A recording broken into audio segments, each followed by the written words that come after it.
Growing a business is kind of tricky right now. Supply chains are squeezed, tariffs and trade policies are dynamic, and cash flow, it's tighter than ever. You need clarity to come out on top. Without it, you risk falling behind. If only you could hop in the DeLorean and see the future, right? Thankfully, there's NetSuite by Oracle. NetSuite has real-time forecasting to help you move ahead with confidence. This is your AI-powered business management suite and the #1 cloud ERP. Trusted by over 42,000 businesses, NetSuite brings accounting, financial management, inventory, and HR all under one roof. It's your single source of truth, giving you the data and control you need to move quickly. And with AI built in, you can automate the busy work and focus on strategy. NetSuite helps you see what's stuck, what it's costing you, and how to pivot fast. If I were running a business with a lot of moving parts, I'd use NetSuite for full control over everything. Tame the chaos with NetSuite. If your revenues are at least in 7 figures, download the free ebook, Navigating Global Trade, 3 Insights for Leaders at netsuite.com/SPI. That's netsuite.com/SPI. You spent months building towards launch day, but when the clock hits 0, your site crashes. Bots swarm, and loyal fans rage on Reddit. That's not good. Fanfare was built to stop that. Fanfare is the drop platform made for high-pressure moments, stampede-proof infrastructure, verified waitlists, and bot filters that actually work. Instead of refunds and rage, you get retention and revenue. And that sounds great to me. Your next launch shouldn't be a gamble. Get Fanfare's 5-step hype drop playbook and learn how to bulletproof your drop at fanfare.io/playbook. Again, that's fanfare.io/playbook. As a course creator, you want to make sure that you're making your content as accessible as possible. And the biggest thing I mean by that is how many different ways are you actually showing the point you're trying to get across? So anytime I create a course or I audit our courses, I'm thinking to myself, okay, Pat's saying it so they can hear it.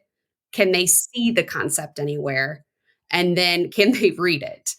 Thinking about all the different ways that you can get that content across, because people learn in different ways too. If you've ever thought about creating an online course and you are curious about how to encourage people to get through that, well, then this episode is for you. Maybe you have an online course and you look at your completion rates and you're like, how can we increase those numbers? Or, man, it's declining. What can we do about this? Well, this episode is for you. If you're curious about how we at SPI have some of the highest completion rates in our courses and how we have restructured our entire business over the past couple of years to make sure that is the case and continue to generate more recurring revenue in our business than we ever have before, well, then this episode is for you. I'm so excited because I get to introduce somebody to you who has been on the show like briefly in the past, but never has been featured on here. In fact, this person, when she came on, she took a look at everything. I mean, this is kind of what we hired her for, but yeah, she took a look at everything that we had, all the courses and the students and the completion rates and our content and everything that was going on. She's like, you know what? I think we need to do it this way. And we did. And it's been awesome. Honestly, the best thing we've ever done at SPI, and we have Ashley Gore to thank for that. If you are inside of our All Access Pass, then you definitely know Ashley. If you've ever participated in any of our SPI accelerators, then you know Ashley. And whether you know who she is or not, you're going to get to know her and the work that she does and the tactical and very strategic things that you can do to just do better with your online courses and your community, and perhaps even how to combine the two together. If you have any one of those things, an online course or a community, and especially if you have both and or want the other, well, then you're not going to want to miss this. Here she is, Ashley Gore, SPI's Community Experience Manager. You're listening to the Smart Passive Income Podcast, a proud member of the Entrepreneur Podcast Network, a show that's all about working hard now so you can sit back and reap the benefits later. And now your host, he played right wing on an intramural dodgeball team in college, Pat Flynn. With running your own business, legal questions always come with the territory. Like, can I use this contract or agreement? What do I do if a client doesn't pay? Am I even structured the right way for taxes? Instead of Googling your way through legal landmines, imagine having a law firm ready to address your business's legal needs without the sticker shock. That's what you get with Legal Shield's small business plans. Legal Shield helps entrepreneurs access real legal help on contract reviews, collection letters, business formation guidance, and even help navigating IRS audits. Members can schedule consultations, upload documents through the app, and get support from a provider law firm that knows small business laws in your state. Plus, consultations on taxes or trademarks help you stay ahead of potential problems. And if a client is late on a payment, Legal Shield steps in with professional collection letters so you can protect your hard-earned revenue, all for a fraction of the price of hiring a lawyer on your own. Go to LegalShield.com/SPI or call 833-570-9980 to learn more and get big business legal support without a big business budget. That's LegalShield.com/SPI. Ashley, welcome to the SPA podcast. It's about time that you're on. I'm so excited that you're here. I know. Thank you so much, Pat, for having me. I've been on a couple episodes, but kind of with the team and talking about what we do at SPI within the All Access Pass in our community. So excited to really dive in today with you. Yes, for sure. We're going to dive into courses and creating great curriculum and kind of the stuff that we're doing at SPI to put community on top of that curriculum and how to best approach that.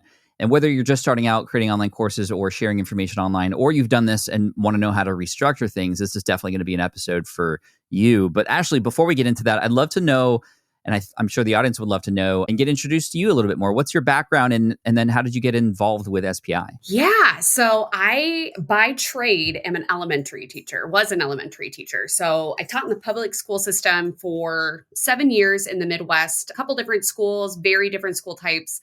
Realized I was in need of a career change. And so I actually so shout out to her. I took the teacher career coach course, and she has a podcast as well, Daphne Gomez, who is an SPI Pro member.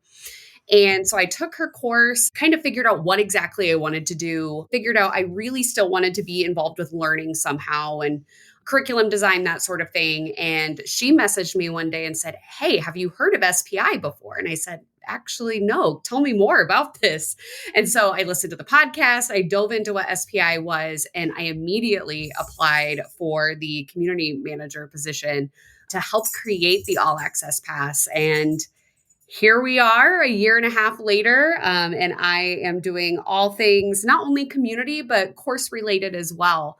Yeah, I'm just really happy to be here. That's amazing. What grade did you teach in elementary school? I taught both third and fourth grades, different times, not at the same time. There's a lot of teachers that listen to the show, a lot of teachers who have a little side business or might want to go into a career just like you have, using their skills. What would you say would be your best advice for somebody who might be in that position? So I would say my biggest advice is I feel like a lot of teachers only feel that they can move into roles that are directly like K-12 related.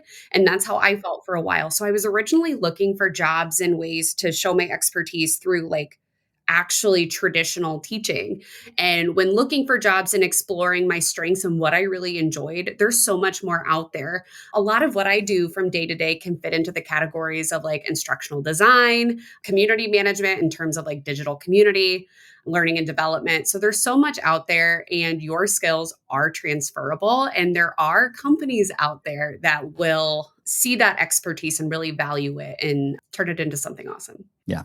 And you have turned it into something awesome. And we're going to talk about online courses. We're going to talk about community and, of course, the All Access Pass and how that was built and kind of where your ideas came from and inspiration for that. But let's just talk about online courses first. When it comes to curriculum online, what would you say is the best approach somebody can take to making sure that not just, we make sales? I mean, that's the byproduct of creating something amazing. How does one approach creating an amazing online learning experience for their people? I feel I could give a 6-hour seminar on that and still not be done. So some of my biggest tips I would say is, especially since it's online, keeping it as flexible as possible, especially considering your audience and thinking, what are their lives like outside of this actual online course that they're sitting down to do? Do they actually have time for a half-hour long lesson, or should you be breaking it up into 5 or 10-minute chunks? So that's a big thing. Also, in knowing your audience too, so figuring out what do they already know? I feel like a lot of people, no matter what industry you're in, kind of just assume, oh, they know these acronyms. They might not. And so anything you say, making sure, even if it's just quickly saying, so if I'm talking about an LMS, which some people listening might not know what that is, that's a learning management system. And so if I'm teaching about online courses like I am right now, when I say LMS or learning management system, it's so easy just to be able to insert, okay, this is what I'm actually talking about, in case you're a little lost or in case you don't have that prior knowledge. Those are a couple things. I don't know if you have more specifics you want to cover. I have a lot.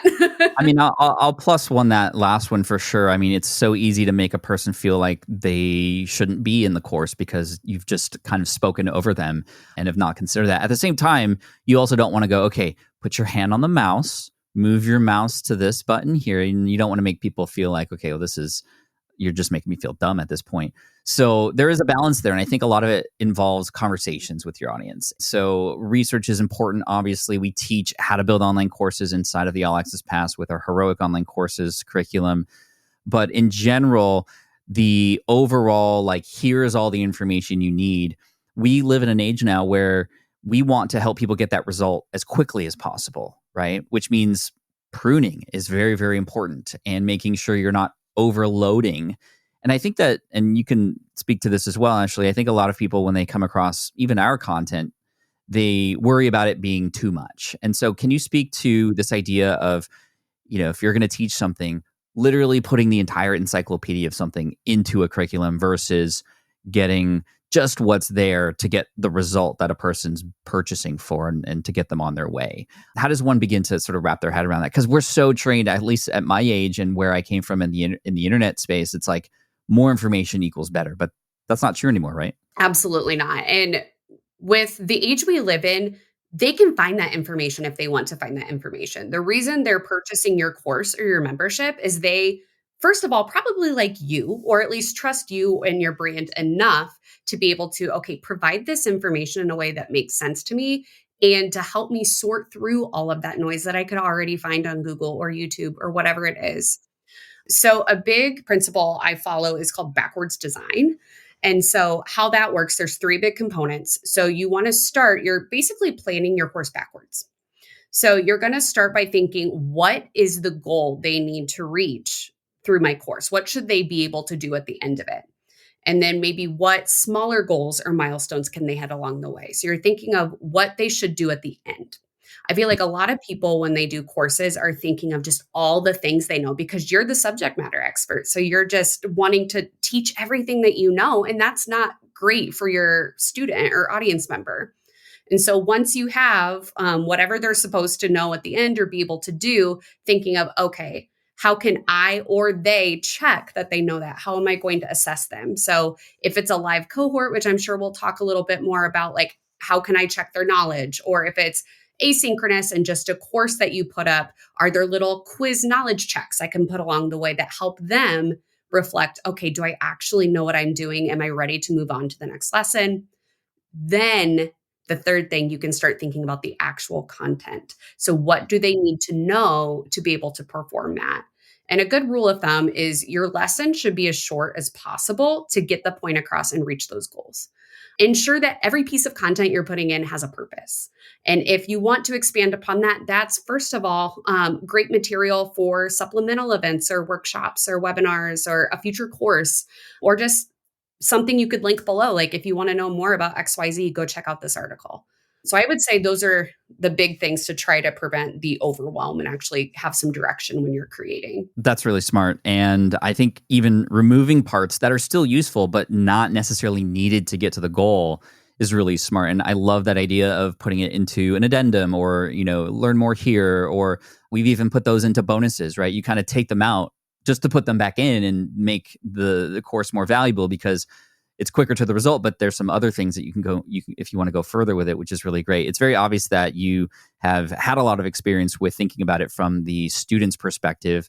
Now you are shifting from, third and fourth graders to mostly adults. Kids come with their own struggles.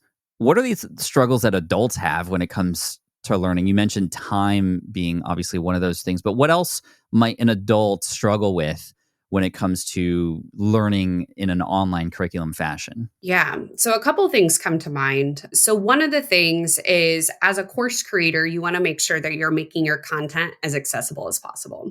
And the biggest thing I mean by that is how many different ways are you actually showing the point you're trying to get across? So anytime I create a course or I audit our courses, I'm thinking to myself, okay, Pat's saying it so they can hear it. Can they see the concept anywhere? And then can they read it? Thinking about all the different ways that you can get that content across because people learn in different ways too. And so for me, I would personally struggle if I went into a course and it was just someone talking to me the entire time and I have no time to actually see visuals. I have no time to pause and have reflection opportunities.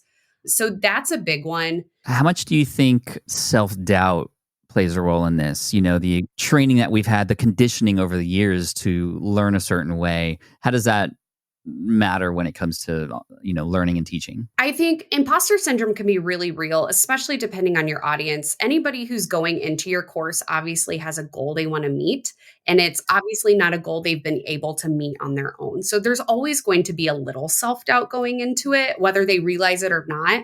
And so it's your job to make sure that they have the tools to be able to do whatever the goal is or the skills are, then have the knowledge that you're trying to get across by the end. And I think going back to your original question, which is related to me moving from kids to adults, one of the biggest things that adult needs is an intrinsic motivation. So they need to be able to understand why what you're teaching is important. How does this apply to me? In terms of SPI, how does this apply to my business? How does this apply to my niche? And so, like with kids, I could extrinsically motivate them pretty well. Rewards, all that kind of thing. Adults need to know, okay, why does this matter? And so, one of the best things that you can do while throughout your course is not only say why it matters and how it applies to them, but give them opportunities to reflect often and have like exercises or scenarios to where they can truly apply it to their own life and take action throughout your course. That's really good. And that makes complete sense. And we do that. And you've done a great job of injecting that into our courses. Now, another thing that we've recently injected into our courses is community, other people around the learning experience. And this was something that was not here when you initially came on board. So I'd love to hear how you were able to take the standalone solo adventure online courses that we've had and then really turn them into what we now call community powered courses. And hopefully through that example of our own, you, the listener, might be able to consider how you might be able to inject community into your learning experience as well. And there are different levels of that. So why don't we go into some of them? Yeah. So the first thing I kind of want to mention is whether you listening, if you already have a course, first of all, if you have a course, go in and see what the finish rate actually is. Across the board, finish rates for courses that have zero community component are really low, like anywhere from like 5 to 15% across the board. And so when you inject that community component, people are more likely to reach goals when they have the support of others. Like that's a fact. There are plenty of research studies. A lot of them show you're about 65% more likely to reach a goal just by stating it to others or going through it along with other people. And so knowing that and seeing what we did at SPI in the past with community and just trying to figure out what was going to work best for us, I decided kind of a blended model was going to work best for us because with our audience, they're entrepreneurs or they're in the beginning stages, or maybe they're in like the middle stages. And so a lot of them are busy. Most of them are busy. And so what we needed to do is we couldn't have completely live cohorts. So we tried that in the past before I came on. And so completely live cohorts were not going to work for our audience, especially when we have a global audience. We can't accommodate for so many different time zones at the same time and have, oh, you have to be on this live call. That's not going to work. And so what I decided to do, and there's been a little bit of tweaking along the way, but it's gone really, really well, and is the accelerator model is what we've kind of branded it as. And so what that is it's an asynchronous cohort with optional live opportunities. So how we run that is they get access to our whole community, but we're focusing on one course or one topic at a time. What they do is they have access to that, but it's usually, I would say, about anywhere from a month and a half to 3 months, depending on the course or the goal that they want to reach. And they are put into a specific private space where there's lots of discussion opportunities throughout the week. There's asynchronous weekly check-ins to keep them on track. And I, as the facilitator, am watching that and helping cheer them on. Also seeing the group cheer them on, which is incredible. But in addition to the course, they're also getting your office hours, which you've talked about a lot and is a great resource. But they're also getting a very narrowed in office hours with me and other special guests. And so once a week during those accelerator experiences, we're focused on the week of content. So let's say we're in a course right now and they had to do module 1. Well, this call, we're only talking about module 1, and we have a guest on who is an expert in things about module 1. So they're getting multiple perspectives. It's helping keep them on track. They have ample opportunities to ask questions. And those are the calls too that we can really help them workshop through things and relate it to their own life, their own business. So that's the gist of how our accelerator cohorts go. Yeah, I'll expand on that. But before that, let's talk about the results of structuring it in this way. What have been the results of rejigging everything to this format? They have been incredible. And so it's really kind of cool to look at. If you look at a course, like I said, courses have anywhere from about a 5 to 15% finish rate. I would say our courses by themselves are anywhere from about 10% to 20%. So a little higher, which is great, but that's still not the best that they could be. And so what we saw when we put them just into the All Access Pass, so with the All Access Pass, our members have the access to all of our courses, lots of different recordings and workshops as well, but they have that access to the community, the office hours, all of that. The results went up at least a few percent of people actually finishing. With accelerators, it's going even higher. And so for a latest example, so on my mind right now, we just finished our Power Up Podcasting Accelerator where students came in with an idea for a podcast and at the end launched. If we're thinking traditionally, if they were to take that course on their own, only about 10% that actually started would finish. And we ended up with 25% actually finishing and launching. So those 25% actually have podcasts out in the world right now or are set to within a couple weeks of recording this. And so we're seeing the results. They're about doubled. And that I'm assuming that's probably across the board for anybody that has a strong community or cohort component because they have not only just the support along the way, but just like increased motivation all around to actually get it done. And I've heard someone in our community describe it as positive peer pressure. Positive peer pressure. That is so good. It's so true, though. Yeah, it's like you get to know the people around you that you're seeing every week or even just seeing in the community. Like so often I give surveys at the end of every accelerator, which I highly recommend doing when people finish your course or finish your cohort, give a survey. And also insert testimonial opportunities, but also insert opportunities for growth. And one thing I've heard every single accelerator is, oh, I wasn't able to attend the live calls, but the recordings of those live calls were invaluable. I'm so glad I joined this accelerator because I was still able to interact asynchronously, but also just get that really valuable timely information from the recordings. Yeah, and because the recordings are specific about perhaps a particular module or just a group of lessons, a person who might not be able to go specifically to that live session will still get value from that recording versus even my own office hours, right? There's, dozens, sometimes up to 100 people in there each week. And the questions are all over about all different kinds of things. And typically people do walk away with some value, but it's not specific knowing that you're going to get something out of it about a particular topic. So a little bit of a more history lesson here about SPI. At one point pre-pandemic, we had run what we called and dubbed boot camps. And these were literally cohort-based. You show up and you learn, and then you show up and you do the work together. And it required you to be there live to collect the information and then implement it. And we had probably an 80% to 90% success rate on that because it was so much of just learning together, but there were only 10 people taking them at a time because that's all who could actually attend each of those things. So of course, like most people are going to succeed, especially at a $5,000 level. Those people are committed, and they've committed because they have carved out that time. And we're like, okay, this works really well, but we can only serve so many people. Our goal is to serve the masses and as many people as possible. So A, time, B, just the finances for that, it just doesn't make sense. So we brought you on board. You developed this plan for the All Access Pass, and we were like, this looks great on paper. Let's run it.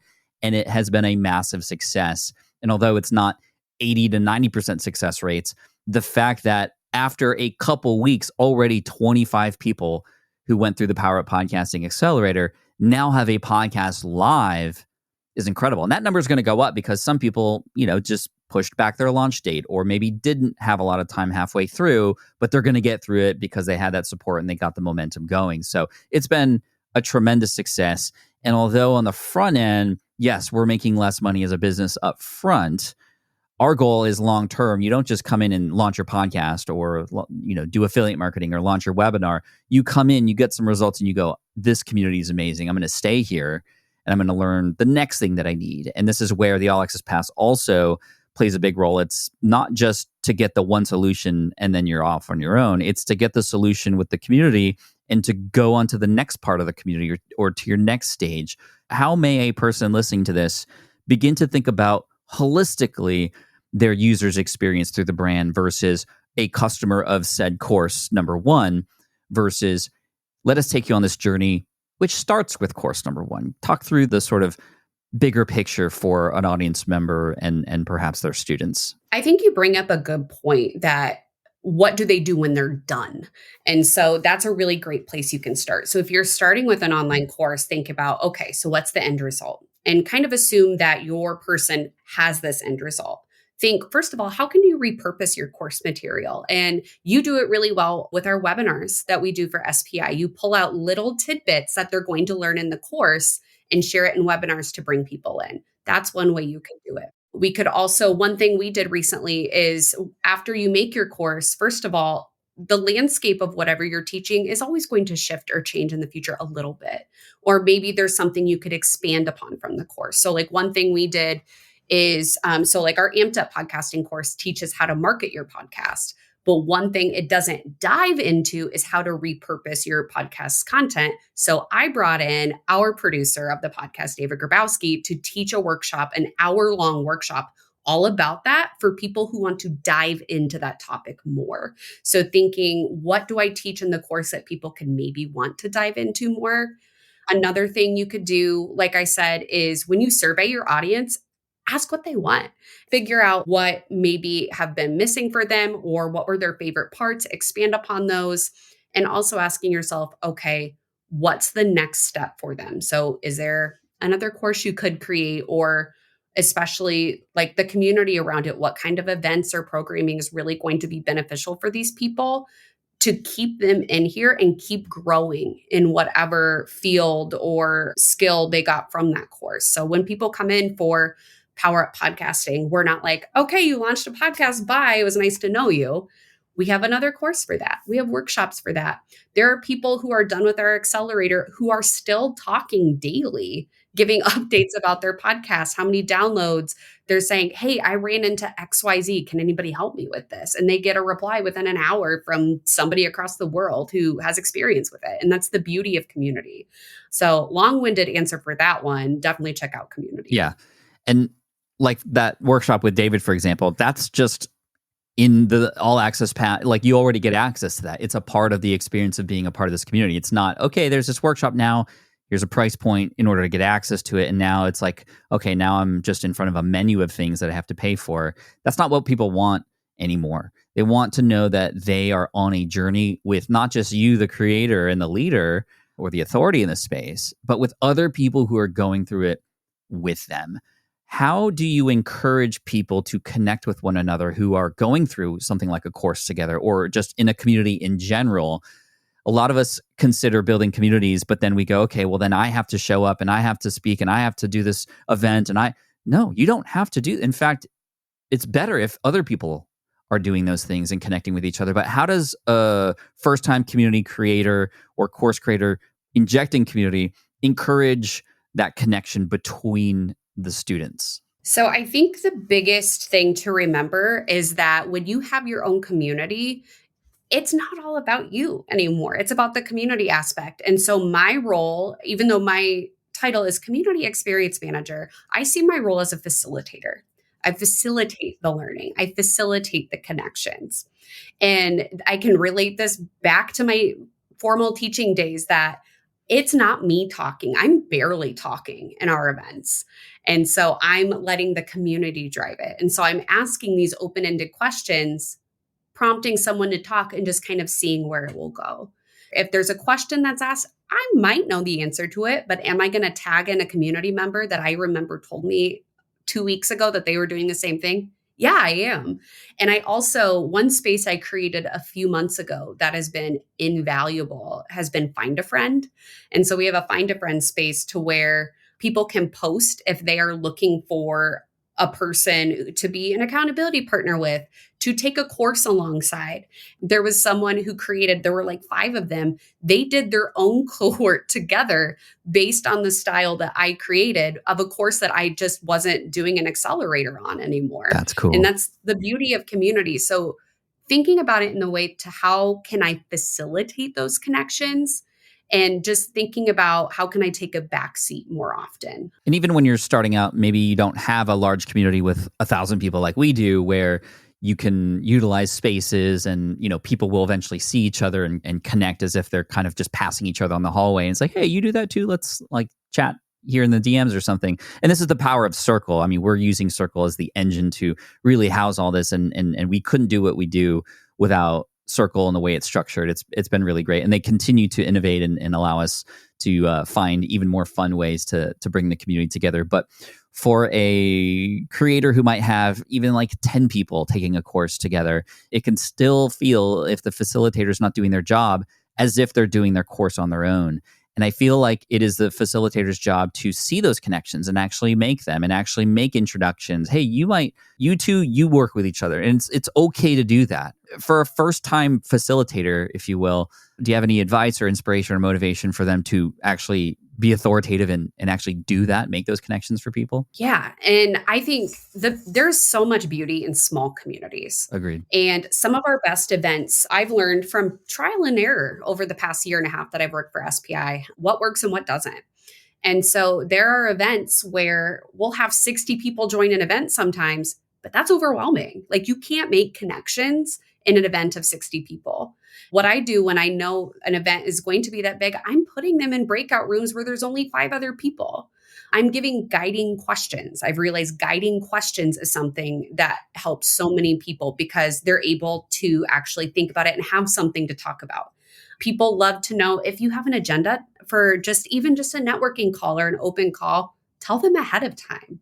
They love to be able just to be prepared. Another thing I would recommend doing is, if you have a small community, if you have a community that's beta launching, use your network to help bring people in to help you out. So let's say I have a small community all about email marketing. Maybe I use a contact I know that is an expert in funnels to come in and do a 1-hour just educational event for me. And that gives them exposure. And then it helps me out. So really focusing on how is that a partnership? And so that's something people could definitely leverage to bring in some more content as well, but help you focus on the actual facilitation part too. Love it. Ashley, this has been amazing. I have one more question for you as we finish up. And first of all, I recommend everybody go and check out the All Access Pass, if not anything, to see how we do it, because we are on the leading edge of that, like I will say. And it's because of people like you, Ashley. So I just wanted to thank you publicly here for what you've done and the gift of the curriculum and the way you've structured things for our All Access Pass members. And so if you're curious and you want to know more, smartpassiveincome.com/all access is where you would want to go. To finish up here, Ashley, I want to ask you about making sure the content that you have in your courses, especially if there's any training or things like that, is kept up to date. What would be a great way to audit your own stuff? And this is something that we are always continually working on. We have some older courses that we know that we're going to update soon and those kinds of things. What do you do when you go into a course to audit, to make sure it is up to date and to just keep it fresh for everybody? The first thing I do is super easy. So I'll go through a course the best that I can because, of course, I'm the learning expert. And so if I'm auditing a podcasting course, I'm going to help bring in somebody, hey, can you help me make sure this content's up to date? One thing I do, so as you're going through your course, if there's something that you're like, oh no, that's out to date, that platform doesn't exist anymore, but I said it. Think about ways that you can remedy it right off the bat. So what I do is I put a text note underneath that, hey, like we notice we say XYZ, but it's actually this now. You can click here to learn more. So figure out a quick fix, and then you can make a plan to actually remedy it. And the way you do a course, it might not have to be, so you could always cut a little bit. You could always put a graphic up on the screen and then do another voiceover so it kind of seamlessly goes in. You don't have to recreate an entire course. What we did when we revamped Power Up Podcasting, we didn't re-record the entire thing. We put in lessons to update it. So like when we originally recorded, AI was barely a thing. Was it a thing? I don't know. It was in the early days. And so when we revamped that course, we put in new lessons about AI where they fit in, or video podcasting is really big. So we added on a module. So that's really big. I would say another thing you can do when you're auditing is look at it from the lens of, is this interactive for them? So am I just giving them the information, or are there things that I can actually go through and help them connect it to themselves? So could I add in a workbook? Could I add in quizzes at the bottom? Different systems have different ways of making content more interactive, and just seeing, am I utilizing my platform the best that I could be? So platforms are always coming out with new features, and just staying up to date and making sure that things are up to date on that end. I talked a little bit about it earlier, but people they need more than just the actual like being talked at, like making sure that as you go through, okay, if I was a student, do I have an opportunity to stop and connect it? Do I have an ability to take action? Are you actually saying, hey, go do this now? Give them action steps. We do. And our courses, you say it, we have them at the bottom with everything that they need. Just thinking about, so not only keeping the material up to date, but also ensuring that it's interactive and engaging too. Yes, for sure. When it comes to the actual audit of your own stuff, are you using anything in particular to keep track? Like, are you keeping track of every change that needs to be made and then going and kind of doing a full swoop? Or are you just kind of, as you find them, you kind of fix those holes? I think it depends. And so people can do one of two things. We've done both of these. So what I do, so I quickly audit a course before we use it for a cohort or an accelerator. So I'll use, we're about to, as we're recording this, about to kick off our Amped Up Podcasting Accelerator. So what I did for that one is I went through and I thought to myself, okay, like, is this up to date? So every time something was mentioned, I figured out, is it up to date? And if it's not, doing just the text, like I said, like fixing the text, going in, fixing worksheets, and doing that sort of thing. But if you have the time and the bandwidth, actually planning ahead of time and doing like a full revamp of the course. So like we did with Power Up Podcasting, I knew, okay, we're going to make this up to date. First of all, on its own, it's one of our best sellers. It's one of our most taken courses. So a revamp is also going to do really well for our brand. And so what I did is I went through it and I had a robust spreadsheet of what content is outdated. Does text need fixed? Does video need fixed? Is there an opportunity to add supplemental material such as a worksheet or a quiz or an interactive activity somehow to it? Giving little deadlines, because thinking of it in the lens of redoing a course is a lot. And that can be really daunting for people. So making sure to break it up, whether it's by module, whether it's, okay, I'm going to do all of the text this week. Okay, I'm going to do all of the video this week, and just taking it in chunks is really going to help too. So it kind of depends on your situation and the bandwidth that you have too. But just know both are valid. Your students are going to appreciate any and all updates that you do, because they're going to see that you care, that they're getting the best instruction possible with the resources that you have. For sure. And it's also a good opportunity to resell and remarket, like you said. It was really helpful for you to go through Power Podcasting before our launch and have that full list, because then what happened was I just asked Caleb, my videographer, to come over, and we just tackled it all in one day. And not all of it required video. Some of it did, but instead of just like, okay, here's one video, let me send it to you. Here's another one the next day, and let's just do it all in one full swoop. And it was done almost in an instant. And so everybody's happy. I got it out of the way. It's updated, and now it's selling. And it was, again, like you said, our best selling, and still remains our best selling course inside of All Access Pass. But again, you don't need to pay for the course individually. You just need to get into the All Access Pass. And if you aren't there already, smartpassiveincome.com/all-access, where you're going to see Ashley's work in motion. Ashley, thank you so much for being here. Thank you for what you do. And also, you have a little brand of your own, right? You want to plug that a little bit, because I know that not only are you an amazing person on our team doing what you do and what we just talked about, but you also have your own brand doing something. What is it, and where can people go find you? I do. So my niche is upper elementary educators. So what I do is I have my own business called Learning with Miss LeGros, where I sell low prep, high engagement resources for upper elementary teachers, specifically third through fifth. So I'm working on bringing my expertise and the parts I loved about teaching into an actual business, utilizing what I've learned from SPI to help do that. And it has been incredible. So if you happen to be a teacher listening or are adjacent to that space, or maybe you have our third or fourth grader, I would love to connect. My brand is Learning with Miss LeGros. That's my maiden name, LAGROW. And you can find me at learningwithmisslegros.com, or you can find me on Facebook, Instagram, or TikTok with that same handle. So I love connecting with teachers and helping make their instruction just engaging and making school a place that students and teachers want to be. So important. And you're so great at it. And your brand is not small. It's growing and growing fast. And so everybody should check it out. And we're just so proud of you and everybody else on the team at SPI who has their little side gigs going on. A lot of you know I have my own side gig going on at the Pokemon thing, which is going well too. So anyway, Ashley, thank you so much for the time today, the education. Everybody's going to get a ton of value out of it. And we'll put, obviously, all the links as we normally do on the show notes page. Thank you, Ashley. We appreciate you. Yeah, thanks for having me on. I appreciate you. All right. Isn't Ashley amazing? We are so lucky to have her on Team SPI. And if you are in the All Access Pass, you're lucky to have her as well, because you do get access to her and many of our other team members. If you'd like to check out the All Access Pass, one more time, smartpassiveincome.com/all-access. And it's just so great that she has taken her superpowers of learning facilitation and curriculum development over to us and to you. So again, smartpassiveincome.com/all-access. Ashley, thank you so much. You were amazing. We all know that already on the team, but now everybody else knows too. I appreciate you. And you, the listener, thank you so much for coming in today. I appreciate you. I hope this was inspirational and tactical for you.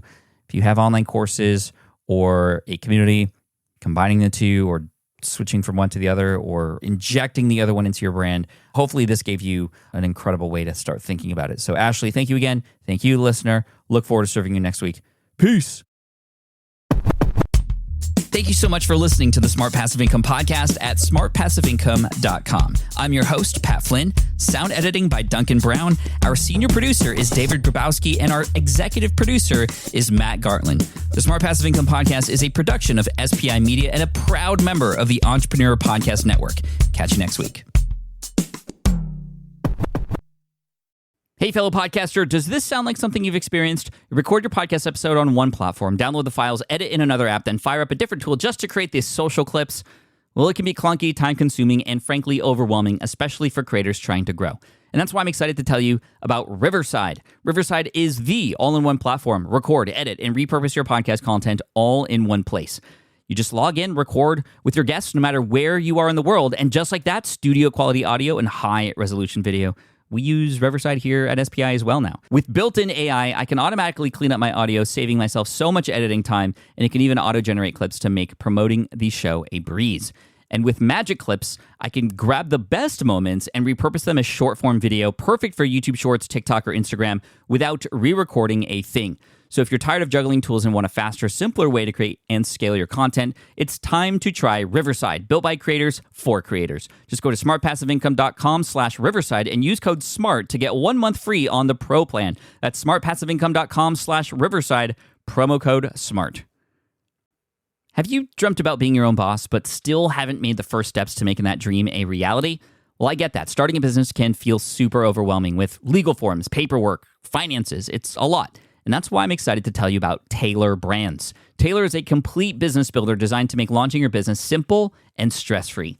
You can register your LLC in just minutes, keeping your personal assets and the business assets separate from day one. From there, you get access to everything you need to get off the ground: legal documents, licenses and permits, invoicing and bookkeeping tools, and even a 100-day business coaching program, all designed to help you hit the ground running. You'll also get a free personalized business plan, branding tools, and so much more. And of course, listeners of this show get an exclusive 35% discount to get started. All you have to do is head to tailorbrands.com/SPI. That's TAILORBRANDS.com/SPI. Stop dreaming, start building with Tailor Brands.